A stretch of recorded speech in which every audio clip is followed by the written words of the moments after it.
हरे कृष्णा। पिछले वीडियो में हमने जाना हमारे वेदों में भौतिक विज्ञान के बारे में क्या जानकारियाँ दी गई हैं। उसमें छोटे छोटे बिंदुओं में समझाया गया कि क्या क्या जानकारी हमें अपने वेदों से प्राप्त होती है भौतिक विज्ञान के बारे में।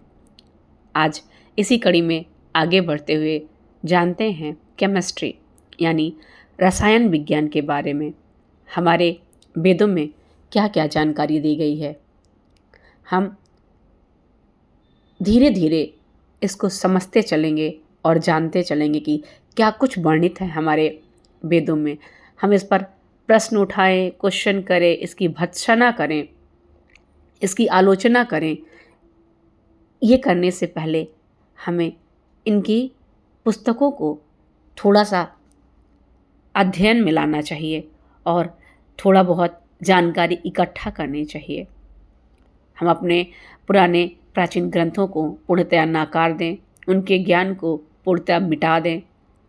इससे पहले उनके बारे में जानना बहुत ज़रूरी है। आइए शुरू करते हैं। वेदों में रसायन विज्ञान से संबंधित बहुत महत्वपूर्ण सूत्र दिए गए हैं। इनमें जल की उत्पत्ति, जल का महत्व, जल के गुण, जल के भेद, जल से सृष्टि, विविध धातुएं, उनका मिश्रण, उनके विविध उपयोग, लवण, जल और रत्नों का औषधि के रूप में उपयोग आदि का वर्णन प्राप्त होता है। यहाँ पर कुछ महत्वपूर्ण सूत्रों का वर्णन करेंगे हम। आइए शुरू करते हैं। जल की उत्पत्ति। अथर्ववेद का कथन है कि जल में अग्नि, ऑक्सीजन और सोम, हाइड्रोजन दोनों है। यहाँ यह बात ध्यान रखनी चाहिए कि वेदों में ऑक्सीजन के लिए अग्नि, विश्व, वैश्वानर, अग्नि, मातरिश्वा आदि शब्दों का प्रयोग हुआ है। हाइड्रोजन के लिए सोम, जल, आपह, सलिल, वरुण आदि शब्दों का प्रयोग हुआ है। अथर्ववेद के एक मंत्र में कहा गया है कि जल में मातरिश्वा यानी वायु प्रविष्ट है। ऋग्वेद का कथन है जल में वैश्वानर अग्नि विद्यमान है। आइए श्लोकों को देखें। अग्नि सोमो बिभ्रति आप इतः। अथर्ववेद 3:1-3-5। अपसु आसीन मातरिश्वा प्रविष्टः। अथर्ववेद 10:8-40। वैश्वानरो यासु अग्नि प्रविष्टा ता आपः। ऋग्वेद 6:49-4। जल का सूत्र। ऋग्वेद के एक मंत्र में जल का सूत्र दिया गया है। मित्र और वरुण के सहयोग से जल प्राप्त होता है। ऋग्वेद 1:2-7। मित्रम हुए पूत दक्षम वरुणम चा ऋषादसम धियम धृताचि साधनतः। मंत्र का अर्थ है जल की प्राप्ति के लिए मैं पवित्र ऊर्जा यानी एनर्जी वाले मित्र ऑक्सीजन और दोषों को नष्ट करने वाले वरुण यानी हाइड्रोजन को ग्रहण करता हूँ। मंत्र में मित्र और वरुण शब्दों के द्वारा ऑक्सीजन, हाइड्रोजन का निर्देश है, परंतु इनकी मात्रा का स्पष्ट संकेत नहीं है। जल का सूत्र है H2O। विज्ञान के अनुसार हाइड्रोजन गैस के 2 अणु और ऑक्सीजन के 1 अणु एक पात्र में रखकर उसमें विद्युत तरंग प्रवाहित करने पर जल प्राप्त होता है। ऋग्वेद के मंत्रों 7:33-10-13 में इस विषय को स्पष्ट किया गया है। इन मंत्रों में कहा गया है कि एक कुंभ में मित्र वरुण का रेत वीर्य उचित मात्रा में एक ही समय में डाला गया और उससे अगस्त्य और वशिष्ठ ऋषि का जन्म हुआ। इस कार्य के लिए विद्युत का प्रवाह छोड़ा गया। अगस्त्य और वशिष्ठ मुनि उर्वशी के मन से उत्पन्न हुए हैं, अर्थात ये दोनों उर्वशी के मानस पुत्र हैं। मंत्र में स्पष्ट रूप से कहा गया है मित्र और वरुण से जल की उत्पत्ति हुई। साथ ही ये स्पष्ट किया गया है कि जब तक विद्युत प्रवाह द्वारा उनमें चंचलता उत्पन्न नहीं की जाती तब तक जल नहीं बनेगा। मंत्रों में कुंभ और पुष्कर शब्द परख नली टेस्ट ट्यूब का संकेत करते हैं। अतएव अगस्त्य को कुंभज या घड़े से उत्पन्न माना जाता है। उर्वशी शब्द का अर्थ है विद्युत, इलेक्ट्रिसिटी, क्योंकि यह उरु विशाल क्षेत्र में असी मतलब व्याप्त है। मंत्रों में मित्र ऑक्सीजन और वरुण हाइड्रोजन के साथ उर्वशी एवं विद्युतो ज्योति के द्वारा इलेक्ट्रिक करंट का स्पष्ट निर्देश है। मानस पुत्र कहने का भी अभिप्राय है कि उर्वशी की पेट से नहीं अपितु उनके संपर्क में आने से मित्र वरुण का वीर निकल गया और वह जल के रूप में परिवर्तित हो गए। मंत्रों में अगस्त्य और वशिष्ठ नाम जल के लिए है। विद्युतो ज्योति परि संजिहानाम मित्रा वरुणा यद पश्यतम त्वः तत् ते जन्म उतैकम वसिष्ठा अगत्स्यो उतासी मैत्र वारुणो वसिष्ठा उर्वश्यां मनो मनुषोऽधिजता अप्सरसः परिजज्ञे वसिष्ठा द्रप्सम स्कन्नम पुष्करे त्वाददन्त कुंभे रेता सिख चतुः समानम ततो जात माहु वशिष्ठम। ऋग्वेद 7:33 10 से लेकर 13। मंत्रों में दो गैसों का एक स्थान पर रखना, विद्युत का संचार करना, एक बात में परीक्षण करना, जल की उत्पत्ति और अगस्त्य ऋषि द्वारा इस सूत्र के प्रचार का भी स्पष्ट संकेत है। इसलिए अगस्त्य मुनि को कुंभज घड़े से उत्पन्न हुआ माना जाता है। मित्र वरुण वृष्टिकर्ता।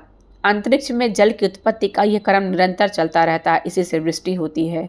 यजुर्वेद और शतपथ ब्राह्मण में यह स्पष्ट किया गया है कि किस प्रकार समुद्र आदि का जल भाप बनकर वायु के ऊपर आकाश में जाता है। यहाँ मित्र ऑक्सीजन और वरुण हाइड्रोजन का विद्युत के साथ संपर्क होने पर बादल बनते हैं और उनमें वृष्टि होती है।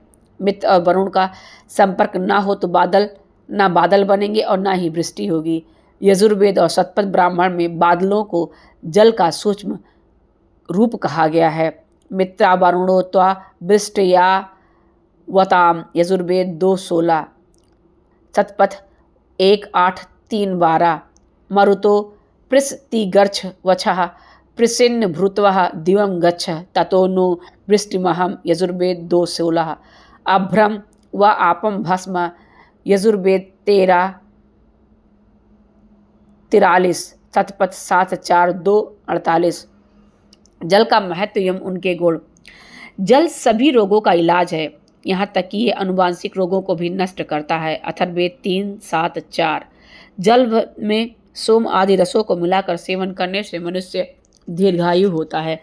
जल के विविध गुणों का वर्णन करते हुए हिमालय से निकलने वाली नदियों का जल विशेष लाभकारी है। हृदय के रोगों में भी इसका प्रयोग करना चाहिए। अथर्ववेद 6:24-1। बहता हुआ जल शुद्ध और गुणकारी होता है, ये मनुष्य को शक्ति और गति देता है। पौष्टिकता और कर्मठता के लिए शुद्ध जल का सेवन लाभकारी है। अथर्ववेद 6:23-3। जल वर्धक है और शरीर को सुंदरता प्रदान करता है। अथर्ववेद 1:4-1 जल मानव मात्र को जीवन प्रदान करता है, ये जीवन का आधार है। जल के बिना मानव का जीवन संभव नहीं है। अथर्ववेद 1:5-4। गहराई से निकला हुआ जल अत्युत्तम होता है, चिकित्सा के लिए भी यह सर्वोत्तम है। 19:2-3। जल में संजीवनी शक्ति है, इसके ठीक उपयोग से मनुष्य 100 वर्षों की आयु प्राप्त करता है। अथर्ववेद 19:69-1। जल में अग्नि और सोम दोनों तत्व हैं, अतः इसका प्रभाव तीव्र होता है। अग्नि तत्व के द्वारा ये प्राण शक्ति देता है और सोमय तत्व के द्वारा ये ओजस्विता देता है। जल का गुण है पदार्थों को गीला करना और दोषों को निकालना। अथर्ववेद के श्लोक 6:89-3। स्थान और आश्रय के भेद से जल के गुणों में भी भेद हो जाता है। वर्षा का जल सर्वोत्तम माना जाता है। अथर्ववेद 7:89-1। बहता हुआ जल निर्दोष और गुणकारी होता है। अथर्ववेद 6:23-1। अतः रुका हुआ जल दूषित या अग्राह्य होता है।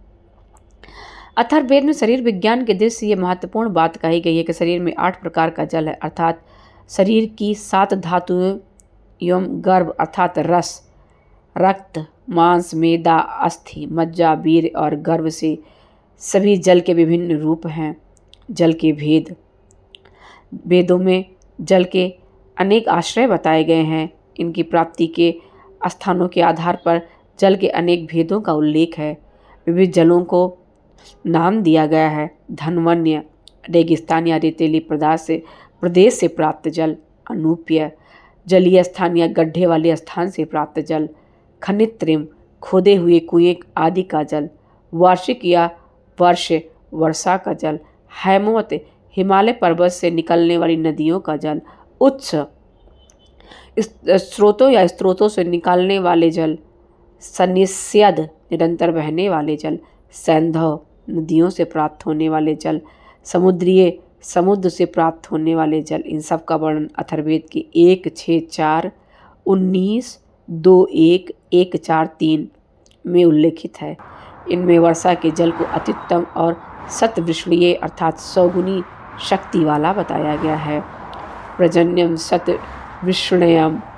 यजुर्वेद और तैत्तिरीय संहिता में जल के बहुत अधिक भेदों का उल्लेख है, जैसे स्तुत्य छोटे गड्ढों का जल, पथ्य तंग रास्तों से प्राप्त जल, काटे छोटी नहरों का जल, नीप्य तराई की नदियों का जल, कुल्य नहर का जल, सरस्य तालाब का जल, नदी का जल, सैसंत छोटे तालाबों या बावड़ी का जल, कुप्य कुएं का जल, औटय छोटे कुएं का जल है, बड़ी झील का जल आदि। यजुर्वेद के 16, 37 और 38 में इनका उल्लेख है। जल के विभिन्न भेदों के उल्लेख अभिप्राय ये है कि प्रत्येक जल की अपनी कुछ विशेषताएं हैं, उसी के आधार पर उनका औषधि के रूप में उपयोग किया जाता है। साथ ही जो दूषित और दलदल आदि का जल है वो अग्राह्य माना गया है, उनको वांछित किया गया है। जल में सभी तत्व, ऋग्वेद और अथर्ववेद में वर्णन है कि जल में सभी तत्वों का निवास है, अतः यह जल देवालय है। जल के आधार पर ही सारा रसायन विज्ञान खड़ा है। जल में देवों को सदा तैयार सुसंरब्ध कहा गया है। इसका अभिप्राय यह है कि जल में जो जब चाहे जहाँ चाहे परीक्षण कर सकता है। यद देवा अधः सलिले सुसंरब्धा अतिष्ठत। ऋग्वेद 10:72-6 पर विष्ठा देवा सलिलानि आसान 10:48। इससे ज्ञात होता है जल की प्रत्येक कणिका यानी मॉलिक्यूल में 6 पोल है, अतः जल में शक्कर या नमक की कणिकाएं प्रवेश करती हैं। जल यदि ठोस होता तो उसमें चीनी या नमक का प्रवेश नहीं होता है। मित्रावरुणोत्वा विष्ट्य या वताम। यजुर्वेद 2:16। मरुताम पृच्छति गच्छ वसः पृश्नि भूर्तवा दिवं गच्छा ततो नो वृष्टिमावाह। यजुर्वेद 2:16। जल का महत्व एवं गुण। जल सभी रोगों का इलाज है, यहाँ तक कि ये आनुवांशिक रोगों को भी नष्ट कर देता है। जल में सोम आदि रसों को मिलाकर सेवन करने से मनुष्य दीर्घायु होता है। ऐसी न जाने कितनी बातों का उल्लेख हमारे वेदों में किया गया है। इसके हर सूत्र पर, हर सूक्त पर अगर हम जाएं तो शायद पूरे ब्रह्मांड के हर रहस्य, हर ज्ञान, हर भाग की उत्पत्ति, उसके कारण, उसका प्रभाव, सबके बारे में विस्तृत और बेहद जानकारी प्राप्त होती है। आज के लिए बस इतना ही। मिलते हैं फिर कुछ नई जानकारी के साथ अगले वीडियो में। अगर आपको ये वीडियो पसंद आई हो तो please do like, share and subscribe. अपना कीमती समय देने के लिए बहुत बहुत धन्यवाद।